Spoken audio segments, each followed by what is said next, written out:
Hola, amigas y amigos. Soy el magistrado Ariel Alberto Rojas Caballero, doctor en Derecho, director nacional actualmente de la Asociación Nacional de Magistrados de Circuito y Jueces de Distrito del Poder Judicial de la Federación. Y quiero compartir con ustedes la gran experiencia que he tenido con esta casa editorial. Editorial Porrúa me ha abierto las puertas para compartir con todos ustedes, pues, la experiencia de lo que es la literatura jurídica. Gracias a una sinergia que hemos podido realizar con Porrúa, pues todas mis clases, mis cátedras en el Instituto de la Judicatura Federal y en otras instancias académicas pudieron concretarse en una serie de obras sobre derechos humanos, ética judicial, jurisprudencia, administración y liderazgo para órganos jurisdiccionales, y una muy importante, desde luego, que es el número 117 de la Biblioteca Porrúa de Derecho Procesal Constitucional, el control de convencionalidad y la recepción del control en México, que prologa precisamente el doctor Eduardo Ferrer MacGregor, ahora nuevamente presidente de la Corte Interamericana de Derechos Humanos. Es bien importante, y con eso quisiera yo empezar esta pequeña charla, ver la importancia, hacernos conscientes de la importancia que tiene el libro, leer, y para los abogados, la importancia que tiene el libro jurídico. Se nos ha insistido que a través de la lectura podemos desarrollar una serie de capacidades mentales que en otras circunstancias difícilmente se podrían lograr. El que no lee difícilmente puede pensar bien, puede tener un manejo adecuado del lenguaje, capacidad de argumentar, capacidad de desarrollar ideas y sobre todo los que nos gusta la novela y particularmente la novela histórica, pues de imaginar otras realidades. Desafortunadamente, la industria del libro está viviendo un momento muy difícil y particularmente agravado por la pandemia. Creo que es el momento de que reflexionemos la importancia de tener nuestros libros, de subrayar nuestros libros, de usar nuestros libros, de tenerlos siempre presentes, desde luego a incrementar nuestra cultura jurídica a través de la lectura.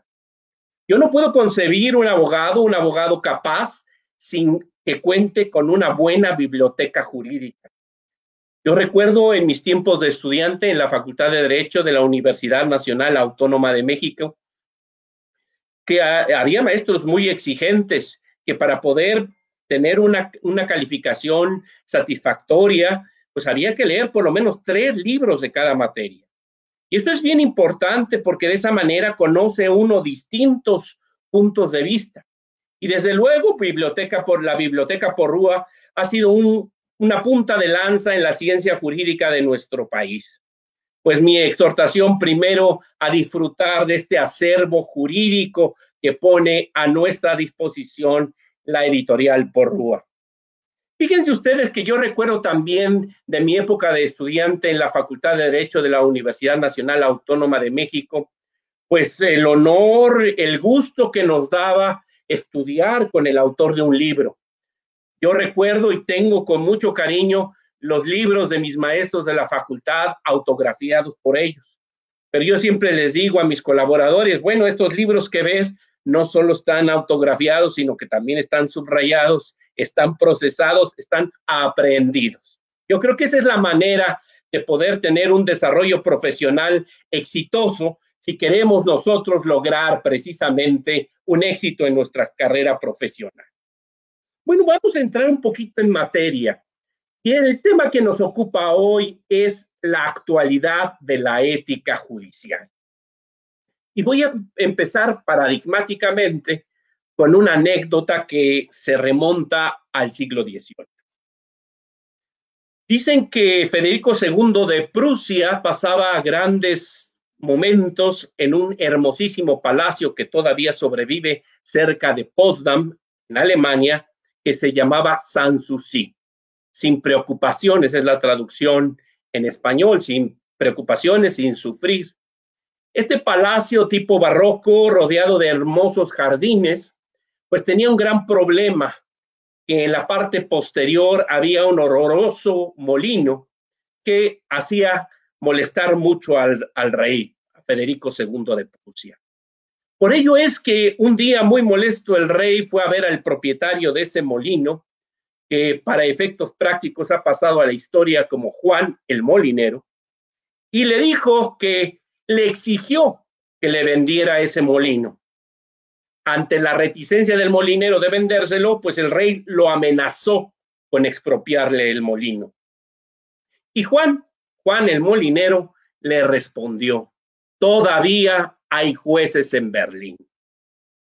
Y lejos de montar en furia, pues el rey entendió que con esa frase de todavía hay jueces en Berlín, Juan el Molinero reconocía el Reichstag, el Estado de Derecho alemán, que tenía a sus jueces de la mano con su pueblo para defender cualquier violación a sus derechos. Esta anécdota nos permite ponernos a reflexionar sobre esta relación tan importante que existe entre la legitimación social de los jueces, la confianza que el pueblo les debe tener y esa tranquilidad que el pueblo tiene que frente a una violación de sus derechos siempre habrá jueces dispuestos, en el caso de México, de ampararlos y protegerlos. Y aquí viene la primera parte de mi plática, en dónde reside la legitimación democrática de los jueces que no son electos. Y la respuesta la han dado distintos tratadistas, afirmando que esa legitimación democrática se encuentra precisamente en el desempeño ético de los jueces. Es a través de la ética, el cumplimiento de sus principios, virtudes y deberes, que los jueces se legitiman frente a la sociedad y de esa manera tienen su confianza. Pero, ¿qué es esto de la ética judicial? ¿A qué se refiere? ¿Dónde la podemos ubicar dentro de todas las ciencias sociales, dentro de la propia filosofía? La ética judicial es una ética profesional. Es una ética muy similar a la ética de los médicos, de los periodistas, de los biólogos, de los científicos, de los ingenieros. Quizá es en la ética médica donde tengamos mayor contacto. Sabemos que a través de estas éticas profesionales se intenta precisamente responder a dos inquietudes fundamentales. Primero, el óptimo desempeño de esa profesión. La ética médica, la ética de los periodistas, la ética de los científicos y desde luego la ética judicial, pues pretenden lograr el mejor profesionista en cada uno de estos ámbitos. En el caso de la ética judicial, pues lo que se quiere es el mejor juez, el mejor colaborador judicial que pueda lograrse. Y el segundo aspecto que todas las éticas profesionales tienen es precisamente el lograr la aceptación y confianza social. Esa tranquilidad que tenía Juan el Molinero cuando afirmó: todavía hay jueces en Berlín. Entonces, la ética judicial también tiene esa preocupación de lograr la confianza y aceptación social. Y aquí viene esta reflexión tan importante. Para la ética judicial no solamente es importante el ser, el desempeñarse de acuerdo con principios, virtudes y deberes, sino que también es importante parecerlo, porque de ahí depende la confianza y aceptación social. Por ahí se ha expresado que basta el sentido de las sentencias para decir que estamos frente a un órgano jurisdiccional independiente. Desde el punto de vista de la ética judicial, eso es la mitad de la historia, porque la otra mitad es precisamente el parecer independiente. Yo les pregunto a ustedes, como ciudadanos de este país, ¿qué pueden pensar de un juez de distrito, por ejemplo, que pues tiene en su tribunal, en su juzgado, pues muchos asuntos contra el gobernador del estado. Y se le ve comiendo, cuando se podía comer, ¿verdad?, en algún restaurante con el gobernador del estado, departiendo en fiestas con el gobernador del estado. Pues la ciudadanía, creo yo, que no tendría esa confianza de que el juez es perfectamente independiente e imparcial. Por eso es que la ética judicial atiende a esos dos factores, al ser y al parecer. La siguiente cuestión es, ¿cómo se estructura la ética judicial? La ética judicial se estructura a través de principios, virtudes y deberes. ¿Qué es esto de los principios? Bueno, se habla que los principios son los núcleos concentradores de ética judicial. Y que estos principios, virtudes y deberes, un grupo de expertos en cada ámbito se reúne y elabora un código. Los códigos de ética profesional no son exclusivos de la ética judicial, sino en todos los ámbitos. Hay códigos de ética de periodistas, de médicos, de científicos, de ingenieros, etc. Caso de los jueces, pues estos códigos de ética se elaboran de la misma manera. Se reúnen representantes de esa profesión, en este caso jueces, con especialistas, con filósofos, y se van estructurando a través de principios, virtudes y deberes, pues lo que debe ser ese código, atendiendo a estas dos preocupaciones fundamentales, el ser y el parecer, el óptimo desempeño de la profesión y la confianza y aceptación social de esa profesión. En el caso de la ética judicial, por ejemplo, se ha reconocido como principios fundamentales la independencia, la imparcialidad, la objetividad, el profesionalismo y la excelencia.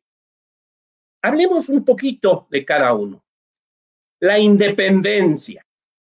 Decimos que es la actitud del juzgador que rechaza influencias extrañas al derecho provenientes del sistema social, de los poderes tanto constituidos como fácticos.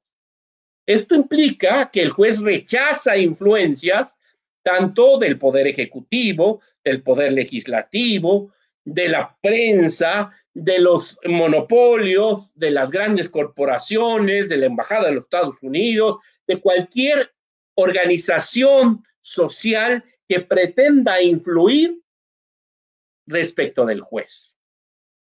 La imparcialidad quizá es un aspecto de la independencia porque es esa actitud del juez que rechaza cualquier influencia ajena al derecho, pero proveniente de las partes que tiene frente a sí en un litigio concreto.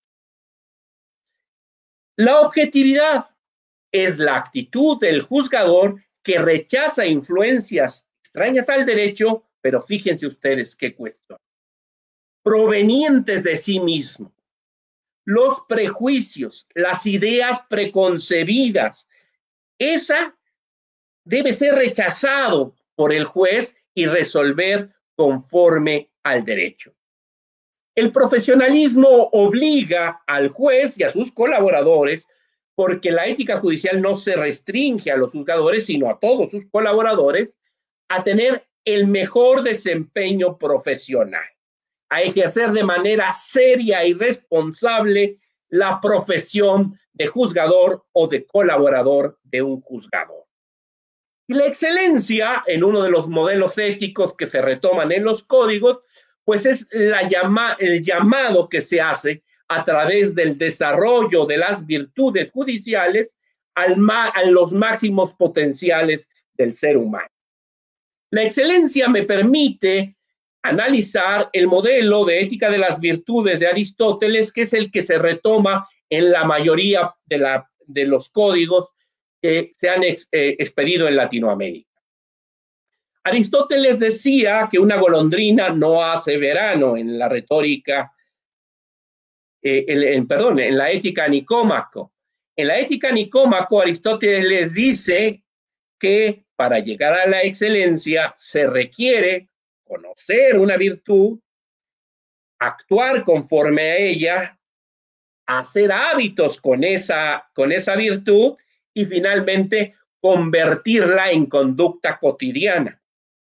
Cuando se habla que los jueces deben ser laboriosos, honestos, tener prudencia, templanza, justicia, etcétera, pues esa es la idea de que conocer cada una de estas virtudes, reiterarlas en conductas y volverlas un hábito para que finalmente se conviertan en una segunda naturaleza. Y yo creo que aquí ya con estas pequeñas bases podemos hablar de qué tan actual es la ética judicial. Fíjense ustedes que cuando en el 2004 se expidió el Código de Ética del Poder Judicial de la Federación, pues hubo mucha reticencia porque se decía, bueno, es que para eso está el derecho, la ley de responsabilidades, la ley orgánica del Poder Judicial de la Federación establece claramente los tipos administrativos y sanciona a los jueces y a los colaboradores de los jueces que incurren en conductas contrarias al derecho. Pero lo que habría que pensar es que el derecho recoge los mínimos éticos, las conductas más deleznables, el derecho los convierte en tipos penales y en tipos administrativos y en causales de responsabilidad patrimonial o responsabilidad civil. Sin embargo, la ética va más allá. La ética busca la excelencia. La ética no quiere un juez mediocre, la ética judicial quiere un juez excelente. Dice Manuel Atienza, el mejor juez posible. Por eso es que se recogen los códigos de ética como llamados a la excelencia, como un faro que orienta la conducta de los juzgadores hacia la excelencia. Y en este momento que estamos viviendo esta pandemia por el COVID-19, pues la ética judicial se vuelve siempre un referente a llevar a cabo. Yo les cuento algunas anécdotas que hemos vivido durante estos periodos de encierro en la pandemia. Pues pudo haber sido muy fácil que cuando nos mandaron encerrar y no poder atender al público en los juzgados y tribunales, pues echarnos a la hamaca y no hacer absolutamente nada o dedicarse a otra cosa que no fuera a trabajar.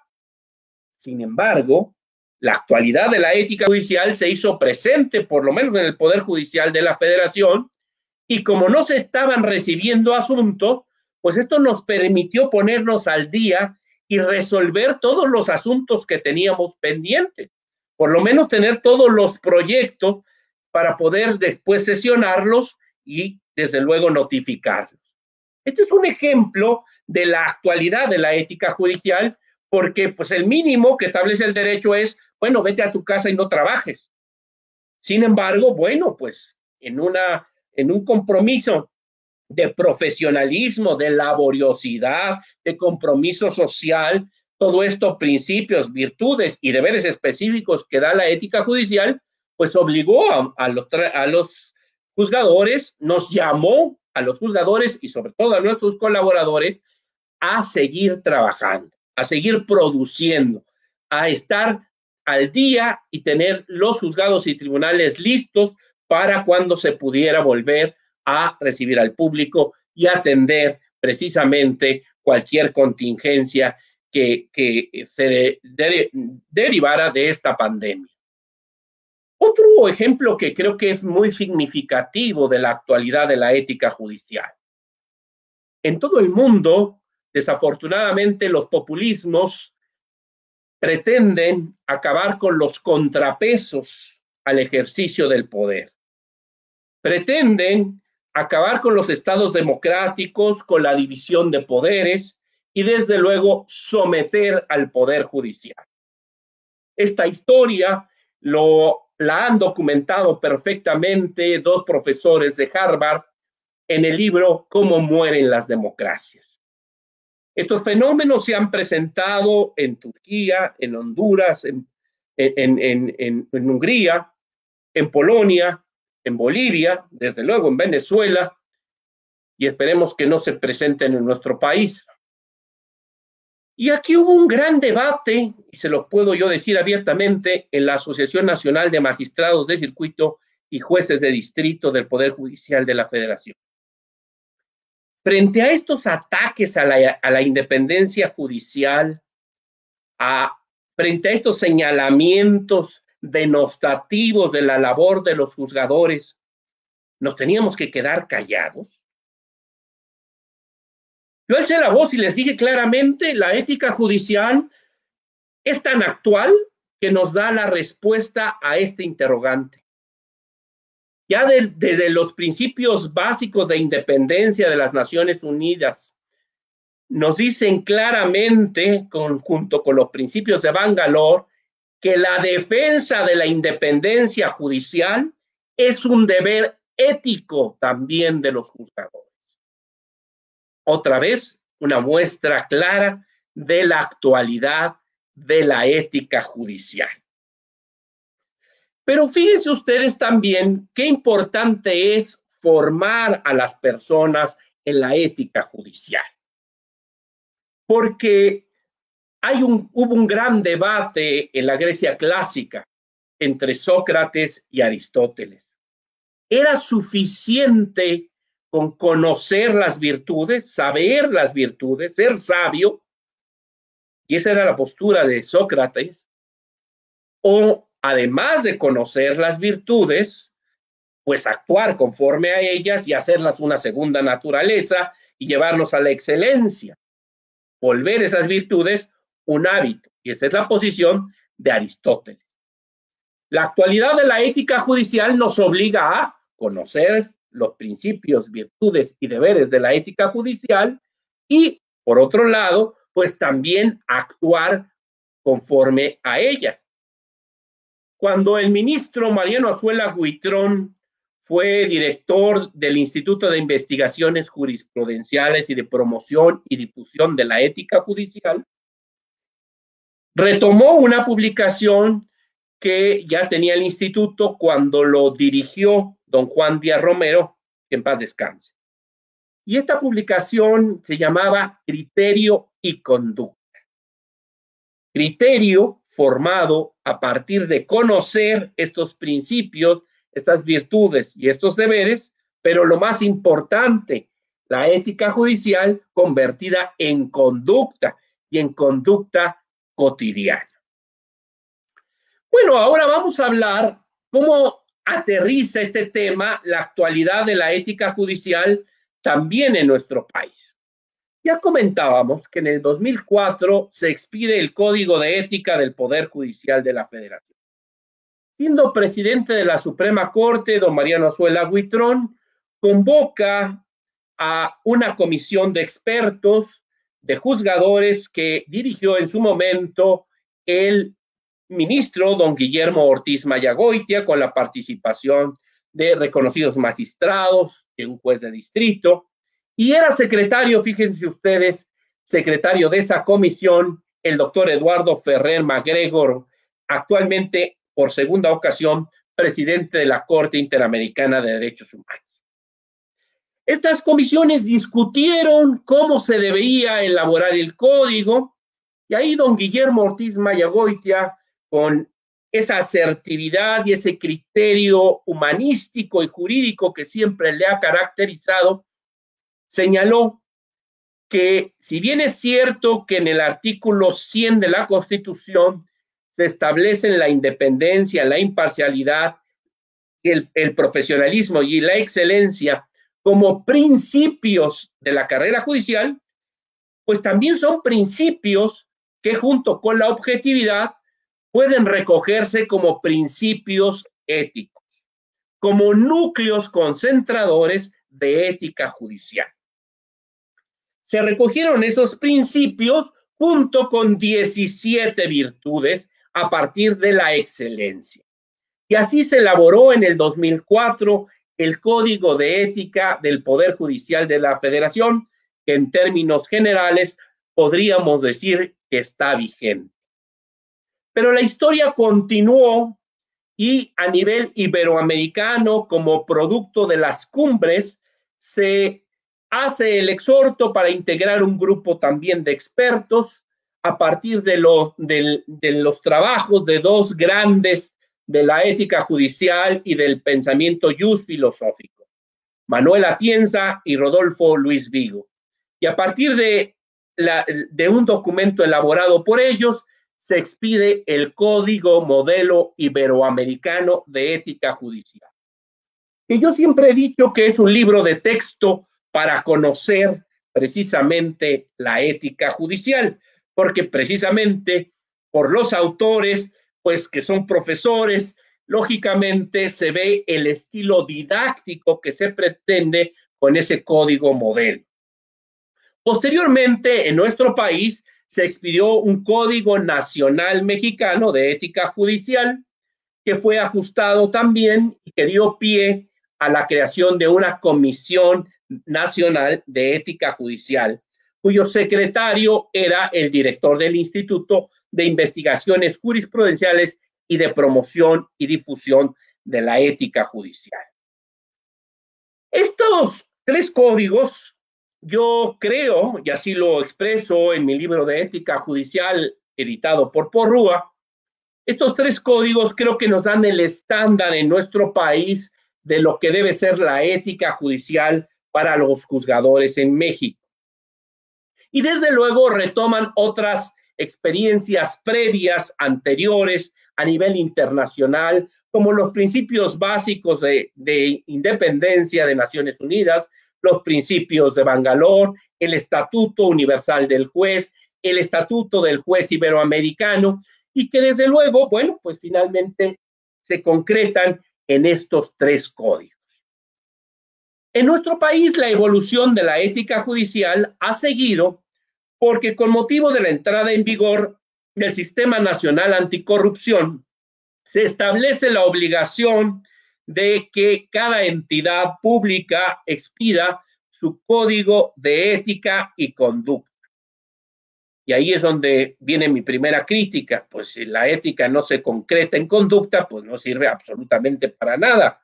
Por eso la ética general es una práctica, es una parte de la filosofía y es una parte de la filosofía práctica, porque se vuelve conducta. Pero bueno, así marca las leyes que rigen este Sistema Nacional Anticorrupción. Y luego, a través del Comité Nacional del Sistema Nacional Anticorrupción, se expidieron los lineamientos mínimos para elaborar los códigos de ética. Bueno, hasta aquí podemos decir que bien que el derecho obligue a todas las entidades de la administración pública y a los poderes ejecutivo, legislativo y judicial. Y además, como esto es una ley general, involucra a todos los estados, incluso a los municipios. Es una ley general que sabemos la Suprema Corte ha dicho que está en el tercer nivel normativo. Tenemos constitución, tratados y luego tenemos leyes generales. Bueno, en ese tercer nivel normativo, encima de los ámbitos federales, locales, diríamos municipales, pues está estos lineamientos que obligan a expedir los códigos de ética y conducta, conforme a los lineamientos que expidió el Comité Coordinador del Sistema Nacional Anticorrupción. Insisto, la historia iba muy bien, qué bueno que se expidieran este tipo de cosas, que obligaran a todas las dependencias públicas a tener su propio código de ética. Sin embargo, el problema reside en que la Ley General de Responsabilidades establece como una falta no grave el incumplir con alguna disposición de los códigos de ética. Es decir, que nos olvidamos propiamente de lo que es la ética, de la ética pública, la ética del servicio público, y la convertimos en derecho. Es una situación que yo he criticado mucho, que afortunadamente no ha evolucionado. Todavía hay entidades, gobiernos, poderes que no han expedido sus códigos de ética y conducta, y luego habla de reglas de integridad conforme a estos lineamientos del Código de de los lineamientos del Comité Coordinador del Sistema Nacional Anticorrupción. La ética judicial ya en la práctica, y eso es la actualidad de la ética judicial, fuera de esta evolución tan peculiar en nuestro país que la ha convertido en derecho, pues tiene como preocupación fundamental la dignidad humana. ¿Por qué es tan importante? ¿Dónde está esa actualidad de la ética judicial? Porque en el fondo está como preocupación fundamental la dignidad de las personas. Y aquí pues, tenemos que retomar el concepto de Immanuel Kant, cuando dice que esa dignidad implica en que el ser humano es valioso por sí mismo y nunca puede ser instrumento para otro fin. La dignidad humana le permite al ser humano ser ese núcleo importantísimo de donde surge la necesidad de proteger esa dignidad a través de los derechos humanos.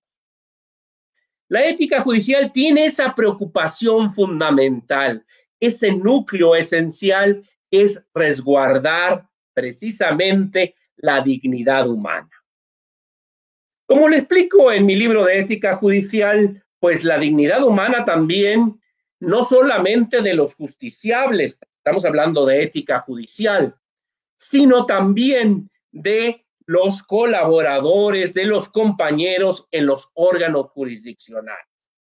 Luego se dan fenómenos tan curiosos como que en casa del herrero asadón de palo.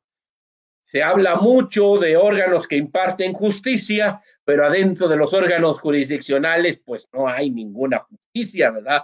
Y se trata muy mal al personal. Bueno, pues esto lo rechaza tajantemente la ética judicial a partir de que el sustrato mismo se encuentra precisamente en la ética judicial y la dignidad humana. Esa relación entre ética judicial y dignidad humana. Otro aspecto que me gustaría tratar en esta pequeña charla, que es un panorama muy rápido de un curso de ética judicial que normalmente se da en 10 horas, pues esa relación que yo he encontrado entre ética judicial y la efectividad de los órganos jurisdiccionales. ¿Cómo es que la ética judicial se vuelve una propulsora de la efectividad de los órganos jurisdiccionales? Yo creo que todo el mundo estaríamos de acuerdo en que el óptimo desempeño de los servidores públicos judiciales y la confianza y aceptación social de ellos son cosas valiosas y, como hemos dicho en esta charla, son cuestiones que recoge la ética judicial.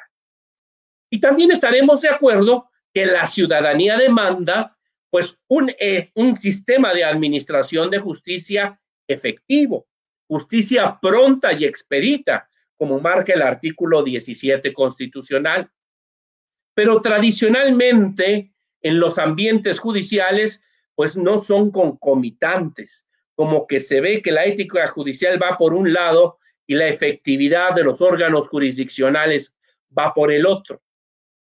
Yo he elaborado un modelo que presento en mi libro de ética judicial, donde hago necesariamente concomitantes las dos, ética judicial y efectividad de los órganos de impartición de justicia. Y esto tiene como núcleo, como eje, como puente entre los dos, entre ética judicial y efectividad, el humanismo, que es una virtud judicial, el humanismo. El considerar que las leyes se hicieron para el hombre y no el hombre para las leyes.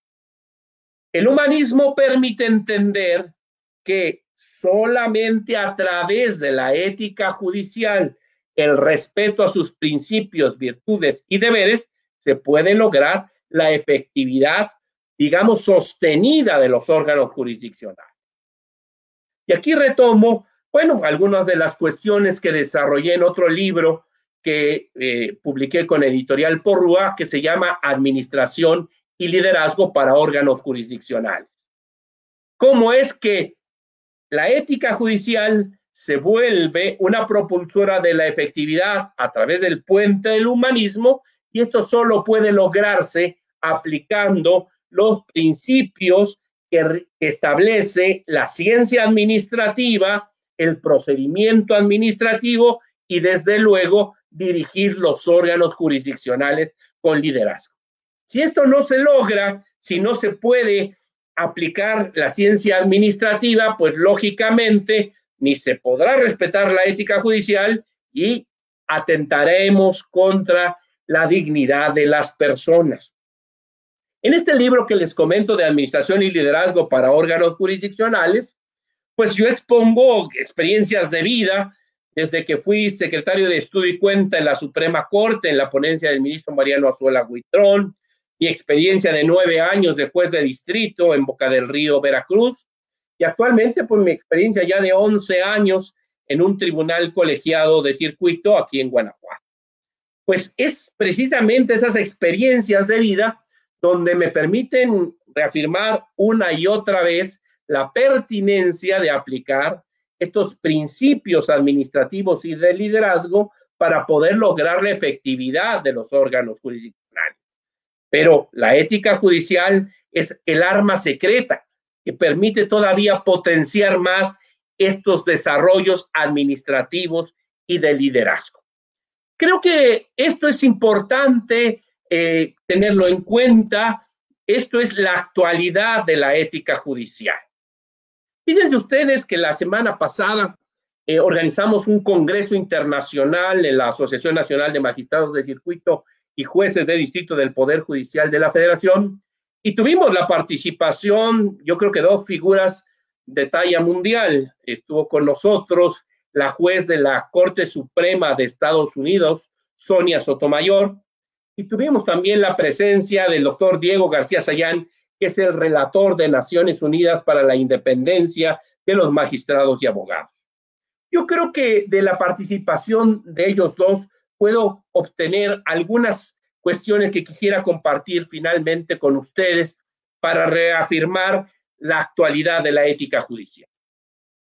La juez Sonia Sotomayor nos decía claramente en su intervención en una mesa que a mí me tocó honrosamente dirigir, la importancia que en este momento tiene el hacer transparente el ejercicio de la judicatura, la importancia que en este momento tiene el ser y parecer que estamos cumpliendo con los principios, virtudes y deberes de la ética judicial.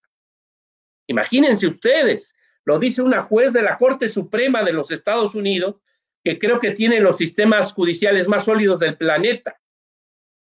Fíjense ustedes qué importancia que una juez de la Corte Suprema de Estados Unidos nos esté diciendo: aguas, estamos viviendo en un momento muy delicado donde las grandes corporaciones, los poderes fácticos, los poderes políticos, el populismo está presionando a los órganos jurisdiccionales. Y solamente a través de la transparencia, a través de la legitimación, a través de cumplir con los principios, virtudes y deberes de la ética judicial, y ahora sí salir a la sociedad con ellos, es que se puede hacer un bloque de contención frente a esta situación. Por su parte, el doctor Diego García Sayán nos dio una interesantísima conferencia con el título Independencia Judicial y Derechos Humanos.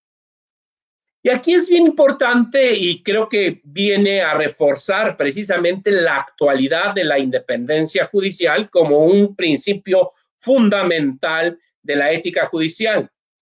Piensen ustedes que sin independencia judicial no se podrían concretar una buena parte de los derechos humanos al debido proceso, a la defensa efectiva, a acceder a un tribunal, a un recurso sencillo y rápido, a la protección judicial. Es decir, sin la independencia judicial sería imposible que estos derechos humanos, digamos, procesales, se pudieran hacer realidad. un juez comprometido con el poder público, pues difícilmente podrá desempeñar su labor en términos de una imparcialidad manifiesta, objetiva. Otra vez, el ser y el parecer. Y el doctor Diego García Sayán hablaba de los riesgos que tiene la independencia judicial ahora también frente al crimen organizado. En la asociación tuvimos el trágico acontecimiento del asesinato de un juez en Colima. La muerte del compañero y de su esposa, pues nos hizo vibrar muy fuertemente en el Poder Judicial de la Federación, porque, bueno, pues el crimen organizado estuvo detrás de estos homicidios tan lamentables y tan trágicos, que nos llenó de profunda tristeza. Y desde luego, bueno, está claro que el crimen organizado es un factor que también pone en riesgo la independencia judicial. Yo los invito a profundizar en la ética judicial.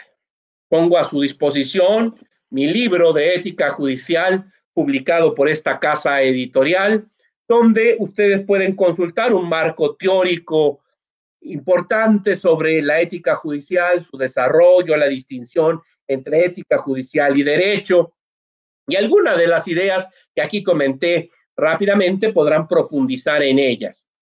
También pongo a su disposición mi página de internet, arielrojascaballero.com, donde ustedes pueden consultar los materiales que normalmente utilizo para mis clases en las líneas de docencia e investigación que tengo de derechos humanos, jurisprudencia, gestión judicial efectiva, ética judicial y control de constitucionalidad y convencionalidad. También pongo a disposición de ustedes mi canal de YouTube, Dr. Ariel Rojas Caballero, donde pues todos los videos de mis pláticas, de mis conferencias, de mis seminarios, los pongo a disposición de ustedes para que los puedan consultar. Yo los exhorto a que se inscriban gratuitamente en este canal y puedan tener la noticia de los videos que se van a ir subiendo. Tengo la pretensión de que este mismo video se incorpore a ese canal de YouTube. Ahí van a encontrar otros videos sobre ética judicial, derechos humanos, jurisprudencia, control de convencionalidad, etcétera, que son las líneas de investigación que tengo. Antes de pasar a la ronda de preguntas, si las hay, pues yo quiero hacer una felicitación a la librería Porrúa por 120 años de existencia. La librería Porrúa ha sido un hito en la industria editorial de nuestro país. Yo por ahí alguna vez escuché la cuestión, un comentario de algún novelista que dijo que la colección Sepan Cuántos de Editorial Porrúa nos acercó a los clásicos y los hizo pues muy accesibles. Bueno, pues también la librería Porrúa, que cumple 120 años, pues merece una felicitación y un reconocimiento de todos los que somos adictos a los libros. Estoy a sus órdenes y muchas gracias por asistir a esta conferencia. Si hay alguna pregunta, estoy a sus órdenes.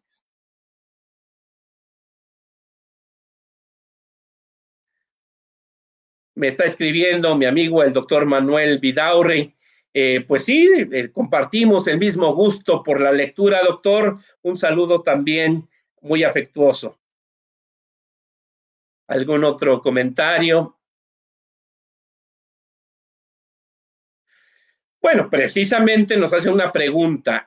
¿En qué medida en la actualidad los jueces toman decisiones con base con criterios políticos? Bueno, pues esos criterios políticos, si vienen del sistema social, pues obligan al juez a la independencia, a rechazar esas influencias.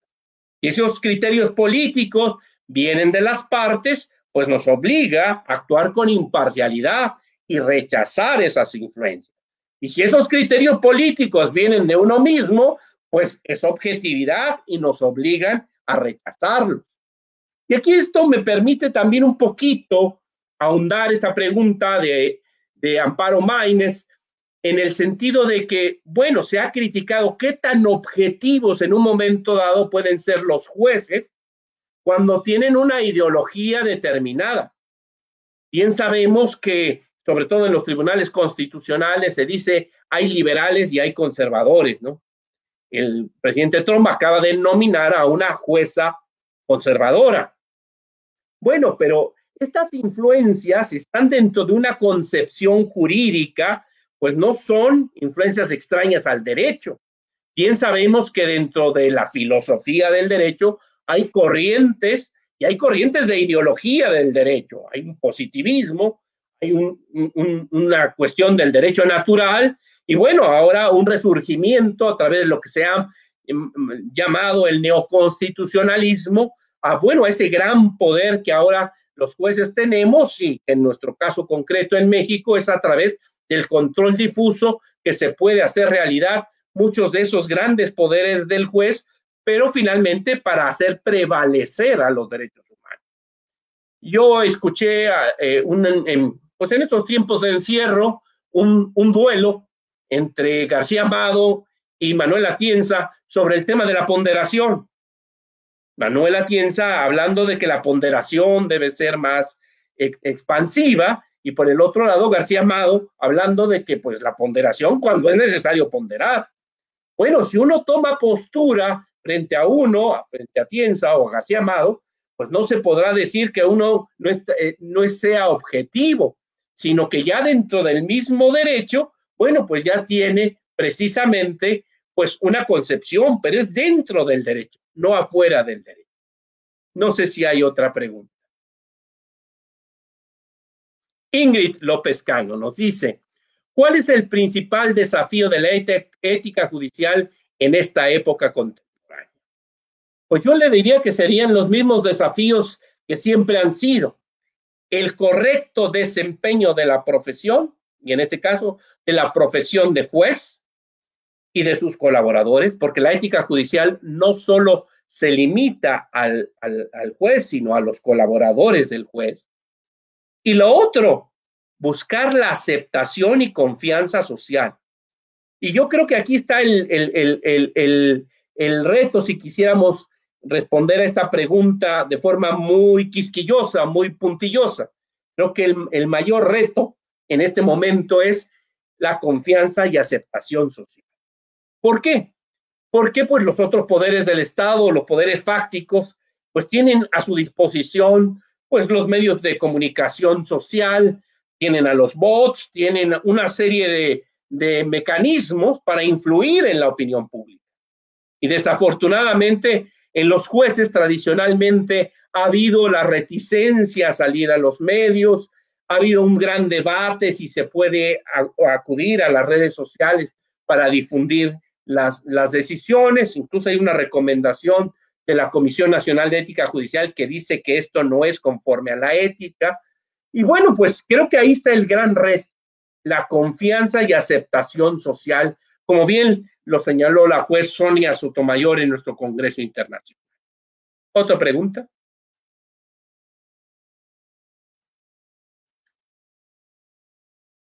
Todavía tenemos tiempo.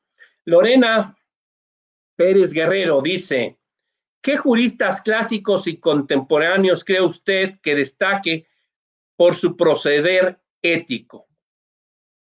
Pues como juristas, pues sin duda alguna, pues tanto Manuel Atienza como Rodolfo Luis Vega, pues creo que son referentes éticos.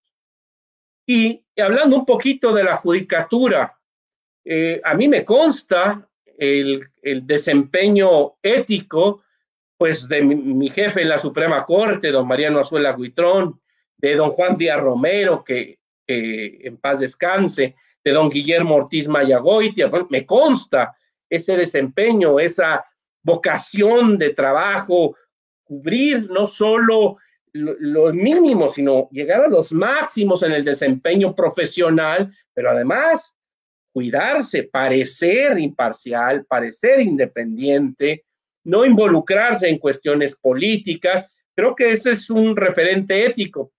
Y bueno, tradicionalmente, pues se ha dicho que una forma práctica de aprender las virtudes, pues desde luego saber la definición de cada una, pero sí es tener modelos virtuosos. ¿Cómo se puede ser virtuoso? Pues a partir de tener modelos virtuosos. Yo les he de decir que pues sí, es muy impactante tener un jefe como don Mariano Azuela Huitrón, y bueno, lo marca a uno, porque es un modelo virtuoso. Este es un poquito mi impresión sobre quiénes pueden ser, que me conste, ¿verdad?, unos referentes contemporáneos sobre el desempeño ético, ¿verdad?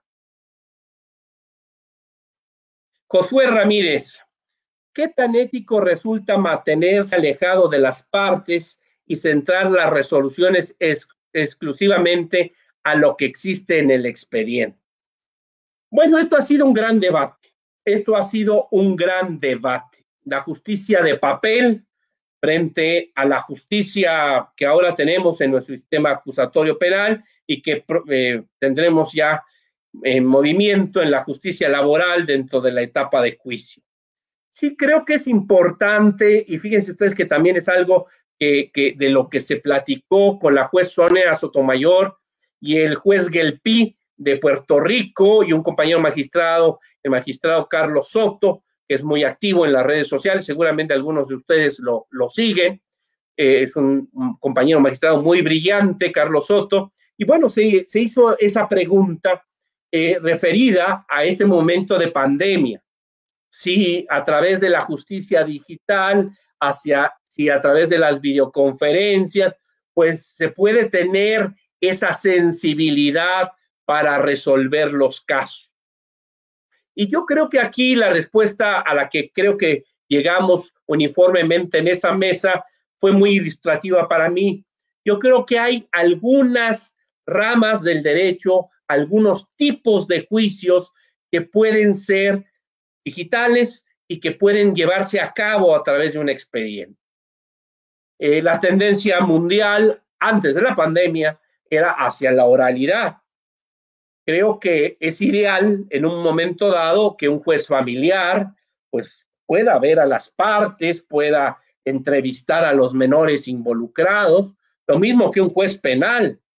Y ahora, bueno, pues en un juzgado laboral. Sin embargo, por ejemplo, en la justicia administrativa, que es la que yo desempeño, creo que básicamente es prueba documental y aquí el expediente creo que nos da los elementos suficientes para resolver el caso.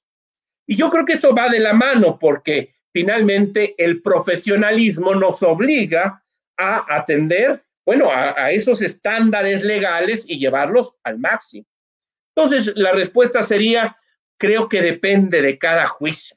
Depende de cada juicio cómo es, tipo de juicio, cómo es que es suficiente el expediente o se requiere ese contacto del juez con las partes. ¿Otra pregunta? Eusebio Aliste. ¿Por qué si hay un código de ética judicial, los justiciables tienen una mala percepción de los impartidores de justicia? Bueno, pues ese es el gran problema, ¿no? Una cosa es tener el código, la letra del código, y otra es tener la percepción de conducta. Y sobre esto creo me da pie a desarrollar un tema en el que vengo insistiendo en la Asociación Nacional de Magistrados de Circuito y Jueces de Distrito. Eso de la mala percepción de los impartidores de justicia, creo que se está manejando políticamente para denostar, por lo pronto, al Poder Judicial de la Federación. Fíjense ustedes que la Asociación Nacional de Magistrados de Circuito y Jueces de Distrito hicimos un estudio sobre la percepción de la calidad de los servicios que prestan los tribunales colegiados de circuito, los juzgados de distrito y los centros de justicia penal federal de 2015 a 2019. Y aquí partimos de estudios que se hicieron por parte del Consejo de la Judicatura Federal, donde se hicieron 66,514 encuestas, pero no a la población en general, sino a los verdaderos usuarios del servicio público de administración de justicia en esos juzgados y tribunales. Y vieran ustedes los resultados. Hay una confianza del 97% de los entrevistados en el Poder Judicial de la Federación. Hay una percepción de la calidad de los servicios por arriba del 90%. Hay una nula percepción de corrupción en los verdaderos usuarios del servicio de administración de justicia. Entonces, creo que este estudio es muy importante porque nosotros sumamos pues todo el trabajo que se hace. El Poder Judicial de la Federación resuelve crecientemente más de 1 millón de asuntos al año. Es un monstruo el número de juzgados y tribunales federales. Y vieran ustedes, bajísimos los porcentajes y los números de procedimientos de responsabilidad que se instauran, a pesar de que hay denuncias anónimas, de que hay quejas anónimas. Este estudio demuestra, y lo pueden consultar ustedes en la página de la asociación, jufet.org, ahí está el estudio. Yo los invito a que lo vean. Creo que esto va de la mano, esta mala concepción, esta mala percepción, pues sí creo que nos ha faltado pues una formación cívica para entender lo que es un juez federal, de un juez local, de lo que es un juez cívico, de un juez del registro civil o de un juez de línea de plano en un partido de fútbol. Entonces, creo que este estudio por eso tiene esa relevancia y desde luego la asociación tiene como preocupación, y así se ha manejado en las redes sociales, pues abonar a esta cultura cívica para que la gente entienda poder ejecutivo, legislativo, judicial, qué hace cada uno de ellos, niveles de gobierno federal, estatal y municipal, para que la gente vaya entendiendo el problema. Todavía nos quedan 4 minutos para poder desahogar otra pregunta. Nelly Arisbeth nos dice, desde el derecho y la ética, ¿cómo se puede frenar la inercia de los populismos? Pues yo creo que aquí es importante ese correcto desempeño de la función. Y desde luego, pues abonar a esa confianza social. Los populismos son terribles y se están extendiendo en todo el mundo. Hay el gran riesgo de que la democracia sucumba a los populismos. Nos da mucha tranquilidad que el populista de América del Norte, de los Estados Unidos de América, pues ya haya caído, ¿verdad? Ojalá y eso sea un vaticinio para que los populismos vayan siendo entendidos y la gente se decante por una razón a la hora de votar. No sienta, sino a la hora de emitir su voto, pues piense que será lo mejor para la ciudadanía, para su país. Y la respuesta creo que es muy contundente, cumpliendo con los principios, virtudes y deberes de la ética judicial. Y ahora creo que en este tenor, la transparencia, que fíjense ustedes que no estaba en el Código de Ética del Poder Judicial de la Federación, pero sí en el Nacional Mexicano y sí en el modelo iberoamericano, se vuelve muy importante. Que la gente sepa cómo se está impartiendo la justicia.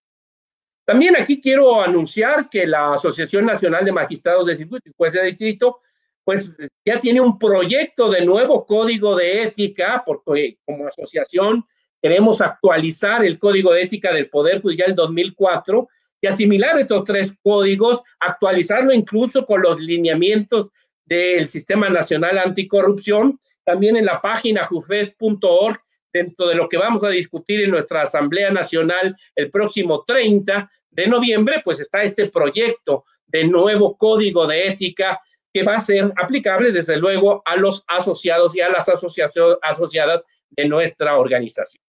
Pues ya estamos sobre el tiempo. Les agradezco mucho el favor de la atención a Editorial Porrúa para invitarme a esta feria del libro y agradezco mucho que estemos pendientes, que me sigan desde luego en mi canal de YouTube, que se inscriban a él y que consulten mi página de internet.